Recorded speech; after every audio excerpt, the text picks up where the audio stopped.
जय सच्चिदानंद.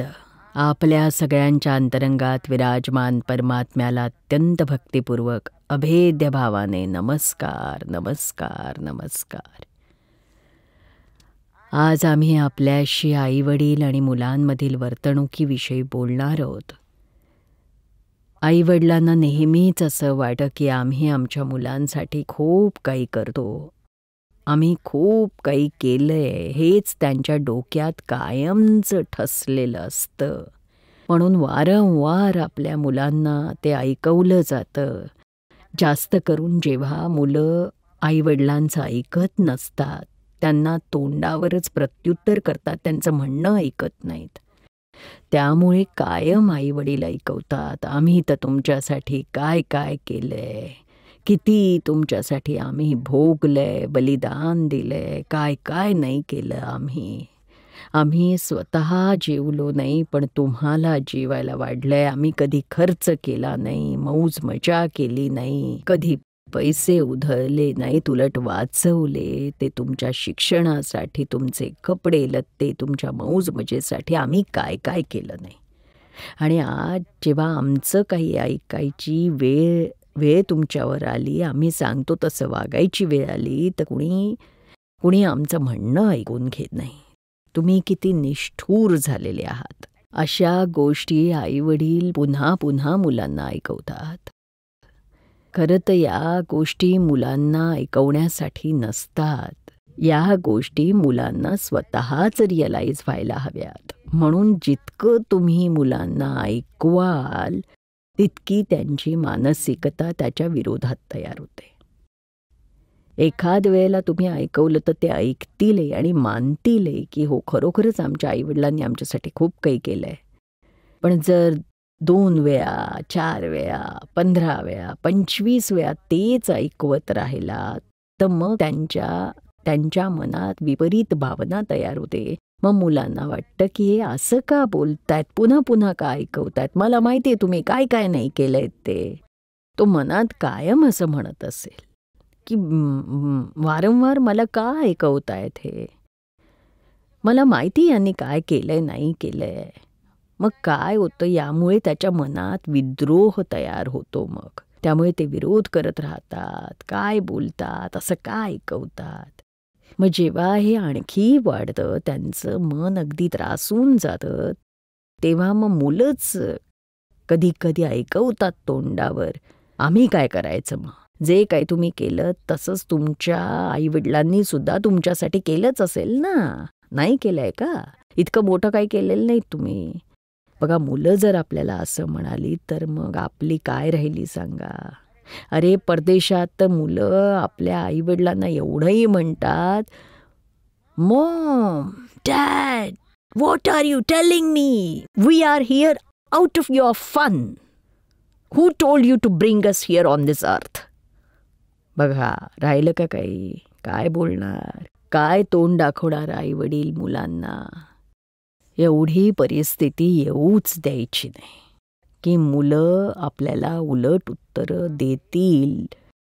तितक्या वेळा आपण मुलांना वारंवार ऐकवताच कामा नये. त्यांना ओळखू देत की नाही, आपल्या आईवडिलांनी काय काय नाही केलंय आपल्यासाठी. कित्येक आया तर इतकंही ऐकवतात का 9 महिने तुला पोटात वाढवलं, किती आणि काय काय त्रासातून मी ते 9 महिने काढले, तुझ्या वेळी बाळणपणाला मला किती त्रास झाला, किती वेदना झाल्या, एवढंही बोलतात की सिझेरियन करून तुला पोटातनं बाहेर काढलं, तुझ्यासाठी काय काय नाही केलं, तुला किती सांभाळलं, किती जपलं. हो, असं काही आईने सांगायची गरज आहे का मुलांना, सांगा मला. जर मुलं झालीच नसती तर आईची काय अवस्था झाली असती, किती अडचणी, किती कशी झाली असती मुलं झाली नसती तर. ही आपलीच गरज असते का नाही, का मुलांसाठी केलं हे सगळं. ही तर आपलीच इच्छा होती ना, आपलीच इच्छा आहे की आपल्याला मूलबाळ हवंय. म्हणजे आपली इच्छा जेव्हा इतकी तीव्र होते, अशा वेळी ते आपण मुलांना कसं ऐकवतो की आम्ही तुमच्यासाठी काय काय नाही केलं, कसे 9 महिने उदरात तुम्हाला वाढवलं, असं नाही बोलू शकत आपण. असं बोलण्याने त्याचा उलट परिणाम होतो मुलांवर. ते असंही म्हणतात की आम्ही कुठं म्हटलं होतं की आमच्यासाठी हे सगळं करा म्हणून. अरे अबॉर्शन करून टाकायचं होतं ना, असंही बोलतात. अनेक मुलांची अशी उत्तरं आम्ही ऐकली. ते तर फारच विकृत झालं. म्हणजे आईवडिलांना तरी हे समजायला हवं की आपण जे काही करतो आपल्या मुलांसाठी ते आपलं कर्तव्यच असतं. हे कर्तव्यच आहे. आपल्या इच्छेने आपण मुलांना जन्माला घालतो आणि जन्मल्यावर त्यानंतर त्यांना शिकवणं, शहाणं करणं, त्यांच्या ज्या गरजा आहेत, कपडे लत्ते, अभ्यासाची पुस्तकं, पेन, पेन्सिल्स, स्कूल फीज, कॉलेजच्या फीज, मुलं शिकतात, इंजिनिअरिंगला जातात, मेडिकलला जातात. तेच तर आपल्या भारतात तशी पद्धत आहे की आईवडील इथवर आपली सगळी कर्तव्य व्यवस्थित पार पाडतात आणि मुलांना खूप खूप चांगलं शिक्षण देतात. मुलांना असंही सांगतात की फीची काळजी करू नको, मी काही करून तुझी सगळी सगळी फी मी भरीन, मी जास्त मेहनत करीन, ओव्हरटाईम करीन. आई म्हणते की मी माझे दागिने विकीन पण तुला कॉलेजचं शिक्षण देईन, तू डॉक्टर हो, कम्प्युटर इंजिनियर हो, तू काही कर, चांगलं शिक्षण घे. हे असं आपले आईवडील आपलं कर्तव्य मानतात आणि जबाबदारीने पार पाडतात. तर ही सगळी आपली स्वतःची इच्छा असते हो. आपली ममता असते, मुलांप्रतीची आपली ममता असते. त्यांच्यासाठी आपल्या आत असलेली वात्सल्य भावना ती व्यक्त करण्याचं ते माध्यम असतं. अशावेळी त्यांना हे ऐकवलं जाऊ नये की तुमच्यासाठी आम्ही असं केलं आणि तसं केलं आहे. आपण आपलं कर्तव्य पूर्ण करतो. तर ही आपल्या आईवडिलांची आईवडील म्हणून इच्छा असते, म्हणून आपण ते करतो. परदेशात असं नसतं. परदेशात काय होतं, 18 वर्षांपर्यंतच जबाबदारी असते आईवडिलांची. मग त्याला सांगतात की आता तुला कॉलेजला जायचं आहे का, काही कर, अमेरिका इंग्लंडमध्ये तू तुझी नोकरी कर, कधी पार्ट टाईम कर, काही काम करून पैसे जमव सुट्टीमध्ये आणि तुझी तू फी भर. जर हॉस्टेलमध्ये राहायचं आहे, जिथे राहायचं आहे ते पैसे तूच भर. आणि तिकडे तर गव्हर्मेंटसुद्धा खूप सवलत देतं. ज्याला कुणाला शिकायचे प्रत्येक स्टुडंटला कर्ज मिळतं आणि दीर्घकाळासाठी कमी व्याजानेही कर्ज उपलब्ध असतं. त्यांना त्यांची काळजी नसते एवढी. आईवडिलांकडून त्यांच्या अपेक्षाही नसतात. पण आपल्या भारतात तशा कुठल्या सवलती नाही आहेत. त्यामुळे आईवडील जितकं शक्य असेल तितकं आपल्या मनाने, प्रेमाने करतात. जिथे प्रेमाचा विषय आहे, जिथे प्रेमाने व्यवहार घडतोय तिथे ऐकवण्याचा प्रश्न येतोच कुठे की आम्ही तुमच्यासाठी इतकं केलंय, काय नाही केलं, असं कसं ऐकवू शकतो.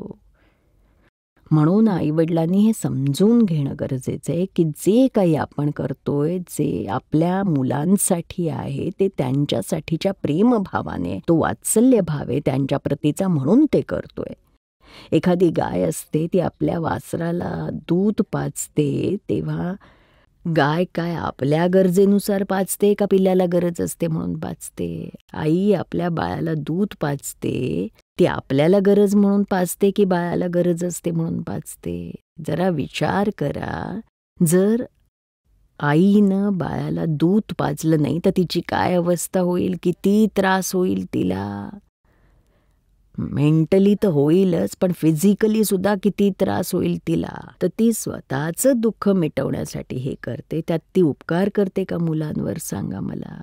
तर मी असे उपकार करते किंवा आम्ही उपकार करतो आपल्या मुलांवर असं कधी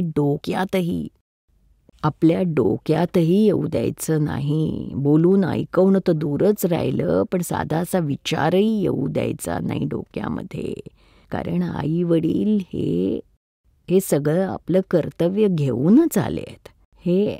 आणि दुसऱ्या बाजूने आईवडिलांनी असा विचार करायला हवा की हे माझं कर्तव्य आहे आणि प्रेमाने मला ते पूर्ण करायचं आहे, असा विचार आईवडिलांनी करायचा, हे समजून घ्यायचं आहे. आणि दुसरीकडे मुलांनी असा विचार करायचा आहे की आईवडील जे काही कर्तव्य आपल्या प्रती पूर्ण करतायत ते त्यांचं आपल्यावर असलेलं खूप मोठं ऋण आहे, खूप मोठे उपकार आहेत जे आईवडील आपल्यावर करतायत.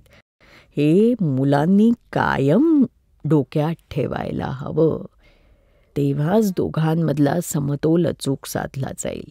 इम्बॅलन्स होणार नाही. मुलं मुलांच्या जागी उपकार मानतील आणि आईवडील आपलं कर्तव्य समजून करतील. आता आईवडिलांच्या मर्यादा किती असायला हव्यात? हाही एक खूप मोठा प्रश्न आहे. बॅलन्स नॉर्मल व्हायला पाहिजे. खूप जास्तही नको आहे, खूप कमीही असंही नको आहे. नॉर्मॅलिटीमध्ये असायला हवं. कर्तव्य किती असायला हवीत? साधारणपणे प्रत्येक आईवडिलांनी मूल जन्माला आल्यापासून त्याला मोठं करणं, त्याला खाऊ पिऊ घालणं, त्याची गरज, शिक्षण, जितकं मुलाला शिकायचं आहे तितकं त्याला शिकायला देणं. आजकाल तर मुलांना शाळेत किंवा कॉलेजमध्ये घालणं आणि कॉलेज आणि शाळेची फी भरणं इतकंच पुरेसं नसतं अहो. आता तर कोचिंग क्लास, ट्युशन्स हे सगळं इतकं वाढलं आहे.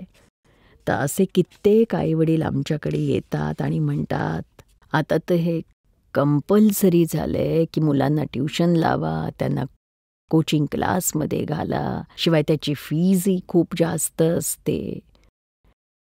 म्हणजे कधी आईवडिलांची इतकी ऐपतही नसते की त्यांना हे खर्च सगळे परवडतील. पण काहीतरी करतात, ते कर्ज काढतात, आई आपले दागिने विकते आणि आपल्या मुलांच्या ट्युशन्सची फी भरते. आणि मुलांनी ते ओळखून शिक्षण पूर्ण केलं तर आईवडिलांना हे सगळं वसूल झालं असं वाटतं. पण कित्येक मुलं शिकत नाहीत, मौज मजा करतात, रात्री उशिरापर्यंत मित्रांबरोबर फिरत राहतात आणि कुठेतरी बाहेर जातात आणि ड्रिंक्स घेतात, ड्रग्ज घेतात आणि गर्लफ्रेंड बॉयफ्रेंड अशा सगळ्या वाईट गोष्टी करतात. तर मग आईवडिलांना खूपच दुःख होतं की इतकं आम्ही करतो मुलांसाठी तरी मुलं आम्हाला समजून घेत नाहीत. आमच्या मुलांना त्यांची कर्तव्य समजत नाहीत. आईवडील आपलं कर्तव्य पूर्ण करतात पण मुलं कर्तव्य पाळत नाहीत. त्यामुळे मोठा संघर्ष उभा राहतो आईवडील आणि मुलांमध्ये.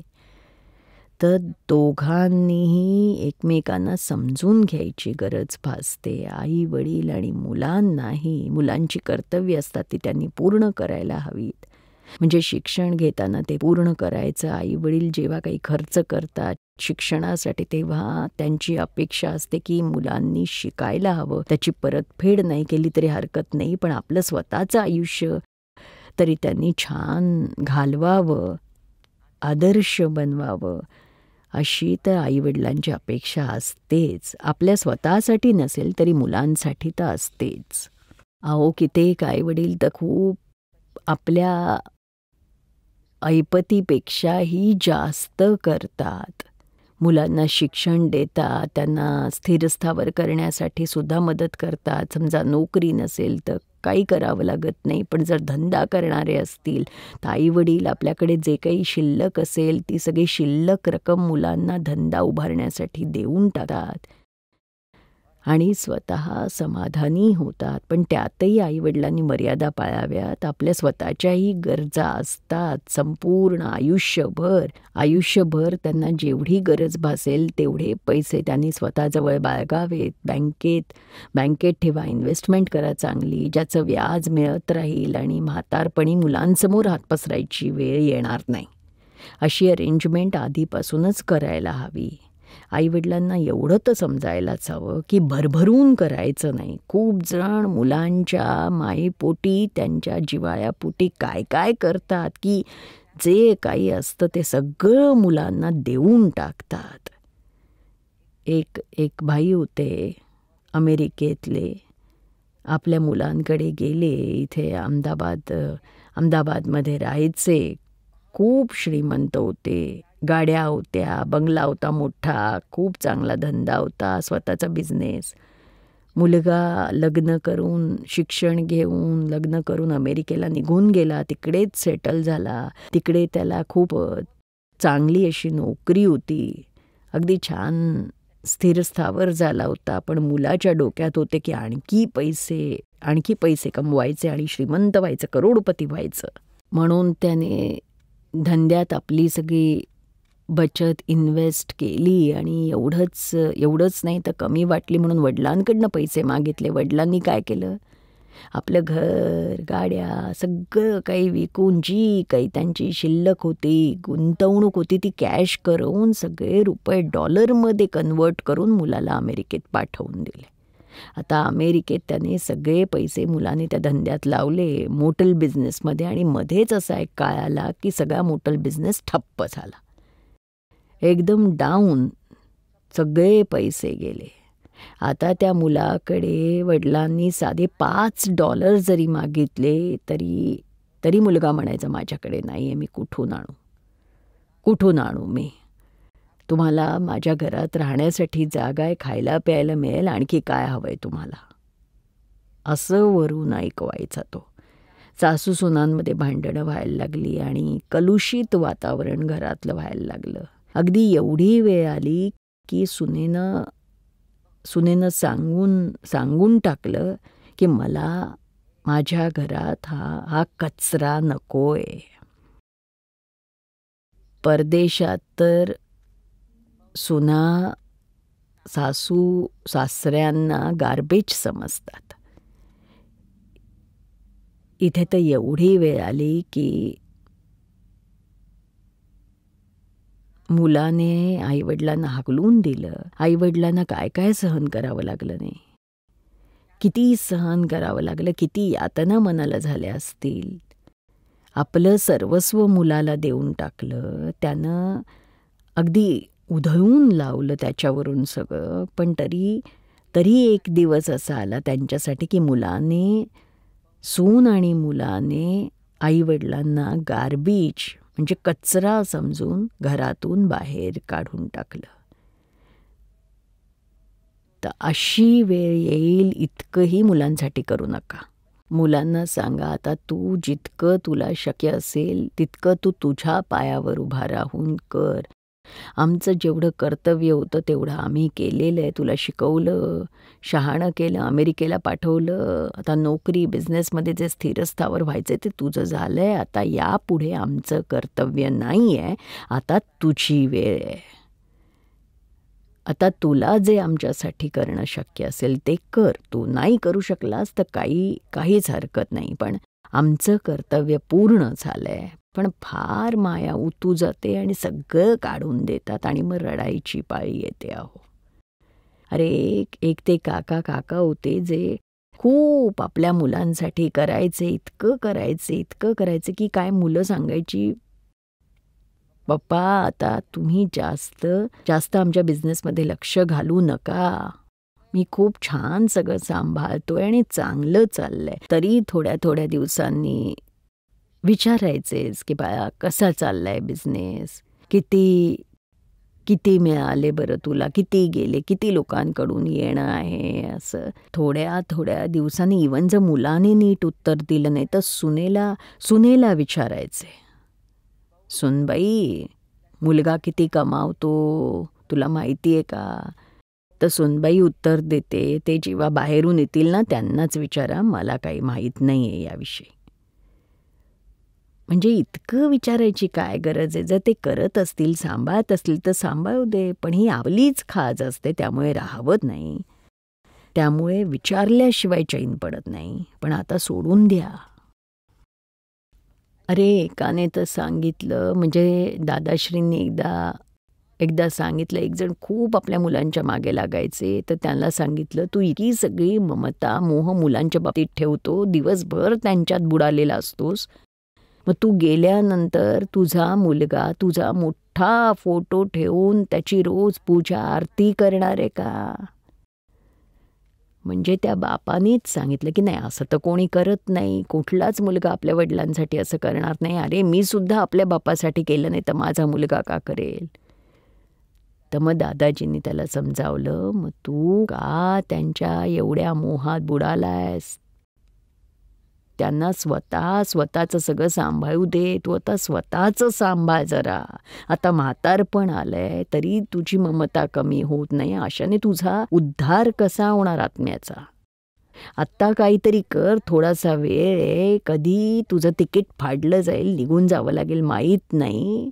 तर त्याच्या आधी स्वतःला सावर, सांभाळ आणि आपलं देवाचं नाव घे आणि स्वतःला ओळखण्याचा मार्ग धर, एखाद्या ज्ञानीच्या शरणी जा, हे सगळं सोडून दे. पण ही मुलांविषयीची ममता सुटत नाही ना. मुलांप्रती एवढा जिव्हाळा असतो की त्यातून बाहेर नाही पडू शकत. मुलं इतकी कंटाळून जातात, त्राहिमाम त्राहिमाम होतात आईवडिलांमुळे.